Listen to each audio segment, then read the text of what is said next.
Je n'étais pas censée être là ce matin-là. Je ne l'avais pas prévu. Je n'étais habillée que pour mon confort habituel. De vieilles ballerines, mon doux cardigan gris, pas de maquillage. Je me suis réveillée avec une étrange envie de vérifier quelque chose à la banque. Pas même de la peur, juste un petit coup de pouce, comme un murmure au fond de moi qui m'empêchait de rester tranquille. Alors, j'ai attrapé mon sac à main, verrouillé la porte d'entrée et roulé 7 minutes jusqu'à l'agence de Belmont Avenue. Celle-là même que Charles et moi utilisions depuis plus de 30 ans. Le parking était inhabituellement vide pour un jeudi. Je me souviens avoir pensé cela. Je suis sortie, j'ai refermé doucement la portière et je me suis dirigée vers l'entrée vitrée. Mes mains étaient fermes, ma respiration normale. Rien en moi ne s'attendait à ce que j'allais voir. Absolument pas. Puis je l'ai vu, Michael, mon gendre, debout au fond du hall, juste après le comptoir de la réception, vêtu de ce costume gris pâle qu'il n'enfile que pour paraître professionnel et digne de confiance, comme lors de son long discours tremblant pour demander la main de ma fille. J'avais alors compris que quelque chose en lui était répété. Mais là, j'ai ralenti le pas. Il parlait au directeur de l'agence, calme, posé, avec un sourire poli. Il ne m'a pas vu entrer. Je me suis glissé derrière la haute cloison près de la salle d'attente, sans vraiment me cacher, juste pour observer. Quelque chose dans sa présence me semblait étrange. C'est là que je l'ai entendue. Elle s'appelle Margaret Ellis. Nous gérons la situation depuis un moment maintenant. Elle ne reconnaît plus personne dans la famille. Ses médecins s'accordent à dire que la situation progresse rapidement. À ce stade, on ne s'attend pas à ce qu'elle reprenne pleinement conscience. Je me suis figée. C'est mon nom complet, venant de la bouche d'un homme en qui j'avais eu confiance, que j'avais nourri et accueilli chez moi pendant plus de 10 ans. Elle est désormais sous tutelle médicale, a-t-il poursuivi en me tendant un dossier. Nous sommes en train de tout officialiser pour éviter toute utilisation abusive des comptes. Elle ne reviendra pas en qualité de personne morale. Je n'arrivais plus à respirer. Un instant, j'ai cru avoir mal compris qu'il parlait de quelqu'un d'autre, une autre Margaret Ellis, la soixantaine avancée, qui tricotait sur son perron et payait les cours de piano de sa petite fille. Mais non, il parlait de moi.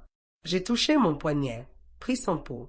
Je me suis souvenu du jour, de la rue où j'habitais et de la voix de ma fille la dernière fois qu'elle a dit « Tu es la seule personne qui me voit encore, maman ». Je n'étais pas perdue. Je n'étais pas partie. Et je n'étais certainement pas sous tutelle. C'est alors que j'avançai, un pied après l'autre, lentement et délibérément, jusqu'à être visible, jusqu'à ce que le bruit de mes chaussures plates sur le carrelage polit les faces se retourner. Le visage de Michael se vida de ses couleurs. Le directeur cligna 2 fois des yeux, surpris. « Bonjour, dis-je. Ma voix était calme, froide. Michael ouvrit la bouche, puis la referma. Je ne voulais pas dire qu'il avait commencé, mais je levai la main.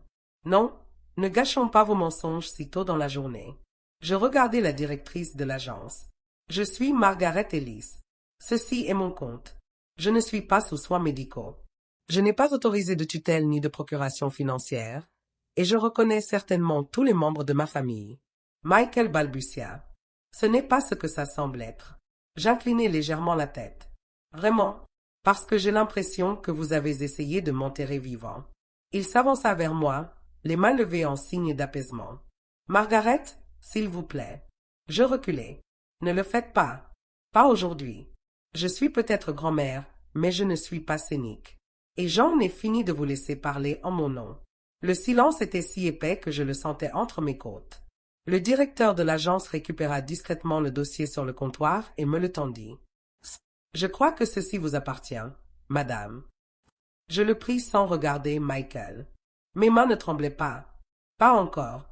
Mais mon cœur avait déjà commencé à réécrire tout ce que je croyais savoir. Je ne rentrai pas directement chez moi. Je me garai à 3 pâtés de maison de la maison et restai assis là, silencieux, à regarder des inconnus passer, siroter un café, se tenir la main, discuter de projets de week-end, comme si le monde ne venait pas de basculer. Mes articulations étaient blanches autour du volant, mais je n'avais pas bougé. Il était 10h42. Trop tôt pour dire que c'était une mauvaise journée. Trop tard pour faire comme si ce n'était pas déjà le cas. Quand je me garai enfin dans mon allée, tout semblait pareil. Les hortensias que ma fille n'arrose jamais pendaient encore sous le porche. Le colis que j'avais commandé, des chaussures orthopédiques, était appuyé contre la porte moustiquaire. Un oiseau chantait. Le vent se fichait de ce que je venais de découvrir, mais moi, si. J'ai verrouillé la porte d'entrée derrière moi, suis allé dans la cuisine et ai posé le dossier de la banque sur la table.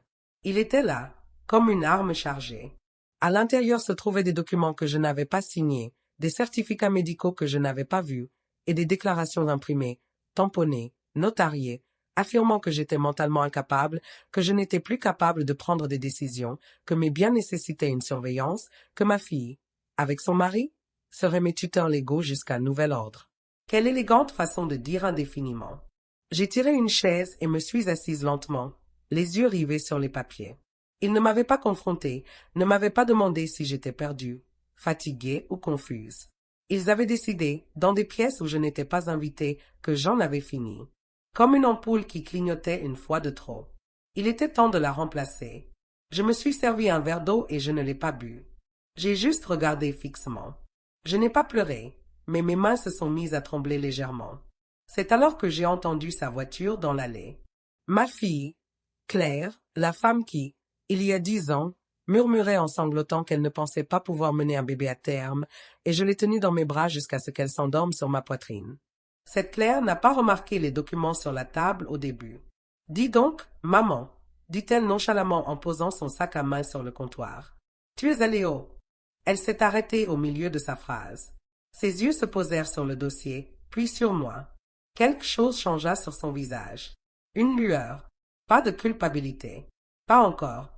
De la peur. Où as-tu trouvé ça? Je ne répondis pas. Elle s'approcha lentement. Maman, dit-elle d'une voix plus douce. Écoute, je peux t'expliquer. Je me levai. J'aimerais que tu essaies. D'accord, commença-t-elle en se massant la tempe. Ce n'était pas censé se passer comme ça. On était juste, pensa Michael. C'était juste pour te protéger au cas où quelque chose arriverait. Au cas où, dis-je. Claire, ces papiers disent que c'est déjà arrivé. Ils disent que je suis partie, que je ne me souviens plus de toi. Elle hésita. Tu ne m'as pas dit, continuai-je, que j'allais devenir une gêne. Sa bouche s'ouvrit, mais aucun mot ne sortit. Je te faisais confiance. Je t'ai dit où étaient les documents, les mots de passe. Je t'ai laissé entrer dans tous les cabinets médicaux. Je t'ai donné accès. Je sais, murmura-t-elle. Tu l'as utilisé. Elle hocha la tête une fois. Une enfant coupable. J'ai attendu qu'elle se batte pour moi, qu'elle dise que ce n'était pas vrai, que je n'étais pas effacée. Au lieu de cela, elle s'est assise, silencieuse, puis elle a dit la pire chose qu'elle aurait pu dire. Je ne pensais pas que tu le remarquerais. Je me suis assis en face d'elle. Plus de table entre nous maintenant. Juste le silence. Elle a évité mon regard, fixant toujours le dossier comme s'il allait surgir et s'expliquer. Alors, ai-je dit calmement, tu ne pensais pas que je le remarquerais. C'est ce que tu as dit. Claire a ouvert la bouche de nouveau, puis l'a refermée. Ses doigts ont joué avec l'ourlet de son pull. Je me suis légèrement penché. Ni fort, ni cruel, juste assez tranchant pour me couper. Laisse-moi t'expliquer quelque chose, Claire. Je remarque tout. Je l'ai toujours fait. J'ai tapoté lentement le dossier une fois. J'ai remarqué quand Michael a commencé à m'appeler « Madame » au lieu de « Maman » l'année dernière. J'ai remarqué quand tu as arrêté de me demander de garder Nora. Elle a dit qu'elle était trop forte pour moi maintenant. J'ai remarqué que lorsque le médecin a cessé de m'envoyer des copies de mes résultats d'analyse, elle a tressailli. Et tu sais ce que j'ai remarqué d'autre? J'ai continué. La façon dont tu avais l'air soulagé que je ne sois pas venu à Thanksgiving, comme si ça facilitait les choses. Ce n'est pas vrai, a-t-elle murmuré. Si. Mais ça n'a plus d'importance maintenant, car ce qui compte, c'est que tu es resté assis en face de moi pendant des mois, à me sourire, à me serrer dans tes bras, et pendant tout ce temps, tu me cédais comme un titre de propriété de voiture d'occasion. Ses yeux se sont embués, mais je n'ai pas été ému. Les larmes n'effacent pas les signatures. À ce moment-là, la porte d'entrée s'est ouverte et Michael est entré. Il s'est arrêté en nous voyant. Son regard a glissé vers le dossier, puis vers Claire, puis vers moi. Eh bien, a-t-il marmonné. Je suppose que le chat est sorti du sac. Non, ai-je dit debout. Le chat a été jeté dehors et elle a griffé pour revenir. Il a levé les yeux au ciel. Écoute, Margaret, ce n'est pas personnel. Tu as dit à un inconnu que j'étais mentalement incapable de gérer ma vie. J'ai interrompu mon intervention. Vous avez falsifié l'accès à mes comptes. Vous étiez dans une banque et vous avez dit à un homme que je ne reconnaissais pas ma propre fille. Il a levé les mains. On avait des documents, des avis médicaux. On n'a pas fait ça sur un coup de tête. Qui a rempli ces évaluations? Il hésita. Réponds à la question, Michael. On a utilisé les notes de ce test de mémoire de l'année dernière. Tu veux dire celui que j'ai réussi? Celui où le médecin a dit que j'étais vif pour mon âge? Il ne dit rien. Je me suis approché. Il n'a pas bougé. Vous avez tous les deux pris la décision de m'effacer, non pas parce que j'étais malade, mais parce que j'étais gênant, parce que je refusais de céder tout le contrôle, parce que j'avais posé des questions. Michael ricana. Tu ne sais pas à quel point c'est épuisant de tout gérer, de t'aider, de gérer la maison. Oh, je vois, je l'ai interrompu. Alors, j'ai élevé une fille pendant 35 ans, payé ses études, son mariage, versé la compte pour cette maison. Mais maintenant que j'ai besoin de ma propre voix, je suis soudain un fardeau. Il se mordit la langue. Claire essaya de parler. Maman, s'il te plaît. Non, dis-je en me tournant vers elle. Tu es restée assise à ma table de cuisine pendant des mois, sachant ce qui se passait. Tu savais qu'il préparait les documents. Tu savais que Michael allait à la banque. Elle acquiesça finalement. Je ne voulais pas y croire, murmura-t-elle. Je pensais que si nous n'utilisions jamais les papiers, ça n'aurait aucune importance. Mais tu l'as signé. Ses yeux se baissèrent. Et tu as appris à ta fille, dis-je lentement, qu'il est acceptable de trahir quelqu'un en silence, tant qu'on sourit. Claire finit par craquer. Je ne savais plus quoi faire. Tu es si forte, maman. Tu ne demandes jamais d'aide. Et je pensais que si quelque chose arrivait, nous serions prêts. Non, répondis-je. Tu ne te préparais pas. Tu te débarrassais de moi. Silence. Puis je me dirigeai vers le tiroir, en sortis une copie de mon testament, la pris dans ma main, puis les regardai tous les deux. Ceci sera réécrit à partir de demain et tu peux être sûr, très sûr, que ce qui vient de se passer aujourd'hui ne sera pas oublié. Ni légalement, ni émotionnellement, ni spirituellement. Je me tournai vers Michael. Tu aimes parler de protéger ses biens. Tant mieux, car à partir d'aujourd'hui, tu n'es plus l'un des miens. Je n'ai pas dormi de la nuit. Je n'étais pas anxieux. Je n'étais même plus en colère. J'étais simplement éveillé, pleinement conscient pour la première fois depuis des années, comme si quelque chose en moi s'était reconnecté. Un fil qui s'était éteint s'est rallumé. À 8 heures, j'avais déjà passé 2 appels. Le premier à mon avocat, qui n'avait pas eu de mes nouvelles depuis plus de 3 ans, le second à un conseiller financier dont je n'avais plus eu besoin depuis le décès de Charles. À midi, j'avais annulé tous les virements automatiques liés au compte professionnel de Michael. À 13 heures, j'avais changé les mots de passe de toutes les connexions en ligne. Et à 15h15, je me suis assis en face de mon avocat, dépliant les documents qu'il ne s'attendait pas à me voir. Il a lu en silence, puis m'a regardé. « Margaret, voulez-vous porter plainte? »« Non, » ai-je dit calmement. « Pas encore, mais je veux un audit judiciaire complet de chaque transaction liée à leur nom au cours des dernières années. 12 mois. » Il hocha la tête. « Je veux aussi un Nouveau Testament. Pas de demi-mesure. Une mise à jour complète. » Sa plume était prête. « Et tes bénéficiaires? » « Ma petite fille, ai-je dit. Elle a 12 ans, elle est toujours honnête pour l'instant. » Il a souri, mais sans plaisanter. Il savait qu'il n'y avait rien à faire. J'ai continué. Créer une fiducie avec condition. Et Claire et Michael. Ils sont exclus de tout. Il a écrit en silence. Et j'ai observé tout cela se dérouler avec une étrange clarté, comme regarder l'histoire de quelqu'un d'autre, comme lire la fin d'un roman dont je ne me souvenais pas avoir commencé. Parce qu'en vérité, je l'avais pressenti. La façon dont Michael s'est soudainement intéressé à m'aider pour les impôts, la façon dont Claire a mentionné la valeur de la maison lors de dîners informels, les conversations à voix basse qui ont cessé dès mon arrivée. Mais je l'avais ignoré, car je voulais croire que j'étais aimé sans condition. Et c'était là ma véritable erreur. Je suis arrivé à la maison à 17h40. Ils attendaient, Claire sur le canapé, les mains jointes, Michael arpentant la cheminée comme s'il était le propriétaire de la maison. « Pourquoi as-tu fermé le compte » a-t-il demandé avant même que je ne ferme. La porte. Je n'ai pas répondu. Je suis allé à la cuisine. J'ai posé mon sac et je leur ai fait face. Je suis allé voir mon avocate aujourd'hui. Le visage de Claire s'est crispé, la mâchoire de Michael est restée bloquée. J'ai continué. Et voici ce qui va se passer ensuite. Michael a voulu m'interrompre, mais j'ai levé la main. Il s'est arrêté. Je dépose une déclaration révoquant toute tentative de tutelle de manière permanente, légale et rétroactive. Michael a ri une fois, d'un rire sec et amer. Tu ne sais même pas comment. Je sais exactement comment, ai-je dit. Parce que pendant que tu essayais de te comporter en gendre responsable, tu as aussi laissé une trace écrite si négligente qu'un étudiant en 3e année de droit pourrait la détruire. Il a reculé. Claire n'a rien dit. Et le testament, ai-je ajouté, a été modifié avec effet immédiat. Michael a ricané. Tu fais une erreur. Non, j'ai dit que tu l'avais fait. Tu pensais que je me tairais, que j'aurais trop honte pour me défendre. Tu pensais que l'âge était synonyme de faiblesse? Ce n'est pas le cas. Claire a finalement parlé. Nous n'allions pas utiliser la tutelle. Je me suis tournée vers elle. Si, tu l'étais. Tu attendais juste le moment où je pourrais déformer ma pensée. Un rendez-vous oublié, une histoire répétée, un petit lapsus.